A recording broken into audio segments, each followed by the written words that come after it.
Если вы хотите узнать, что такое испанские churros, то смотрите это видео, ведь я отправляюсь к настоящему churrero. Да-да, именно так называется эта профессия. А за моей спиной, вон там, вагончик, в которых продаются churros. Если вы увидите такой вагончик где-нибудь в Испании, то смело покупайте там churros, потому что они настоящие. Но мы отправляемся в готический квартал.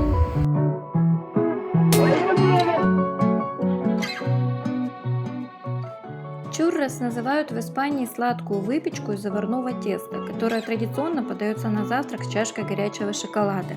Кстати, каталонцы относятся к такому завтраку гораздо спокойнее, чем в других регионах Испании.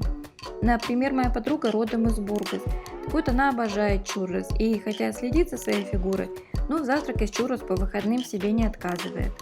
Чуррос стали уже частью испанской традиции, так как у многих испанцев они навевают воспоминания о счастливом детстве, когда вместе с родителями, дедушками и бабушками ходили на ярмарки, и где чашка горячего тягучего шоколада с чуррос была неотъемлемым атрибутом любого праздника. Ну вот мы и пришли. Ссылку с адресом я оставлю в описании под этим видео. О технологии приготовления чуррос нам расскажет Луис, профессия которого, как я уже говорила, называется churrero.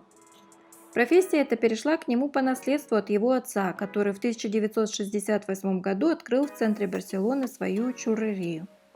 Луису 44 года, 28 из которых он выпекает churros. Из чего же изготавливаются churros? На самом деле ингредиентов всего 3. Мука грубого помола, соль и вода. Вода должна быть нагретой до 90 градусов, и только после этого замешивается тесто. Вот как думаете, для чего этот кувшин? Оставляйте свои комментарии под этим видео, кто что думает. Скажу честно, я не сразу поняла, для чего он. Из замешанного рано утром теста специальным аппаратом выдавливают вот такие полоски и сворачиваются колечками. Затем они опускаются в кипящее масло. Каждый churrero сам выбирает, какую форму он делает, но традиционно считаются вот такие колечки или просто палочки. В течение 2-2,5 минут нужно следить, чтобы churros находились утопленными в масле. Так они и прожарятся и обретут золотистый цвет равномерно. Масло для этого используется арахисовое. Луис считает, что еда эта здоровая, так как готовится только из муки, соли и воды. А масло он использует только арахисовое, которое нагревается до 180 градусов. Я не поленилась и поискала информацию в интернете о жарке на арахисовом масле. Так вот, большинство источников говорит о том, что оно идеально подходит для жарки при высоких температурах, так как имеет высокий индекс задымления и нейтральный вкус. Но я думаю, во всем нужна умеренность и, что самое главное, не покупайте там, где заведение вызывает у вас сомнения или имеет плохие отзывы. Иногда даже в дорогом кафе churros могут отдавать горечью пережаренного масла.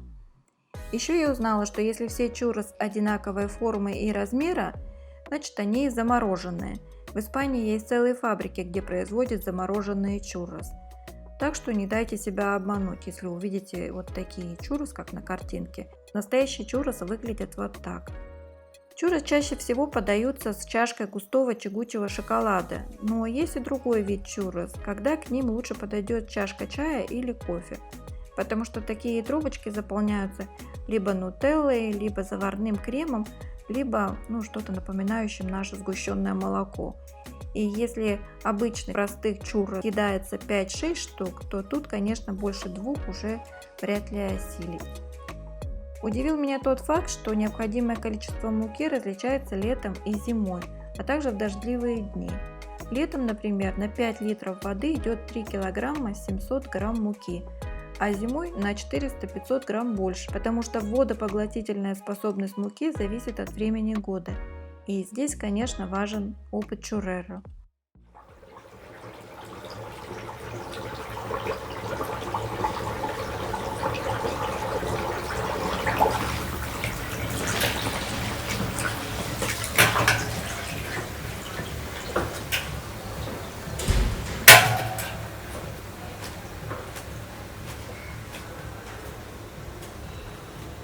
Да, не сказала вам про цены. 100 грамм чуррос стоит 1 евро 40 центов. Наполненные шоколадом 1 евро 60 центов. Ну а чашка горячего шоколада с 6 чуррос обойдутся вам в 3 евро 40 центов. И, конечно, нужно запомнить, что чуррос долго не хранятся. Их нужно есть только что приготовленными.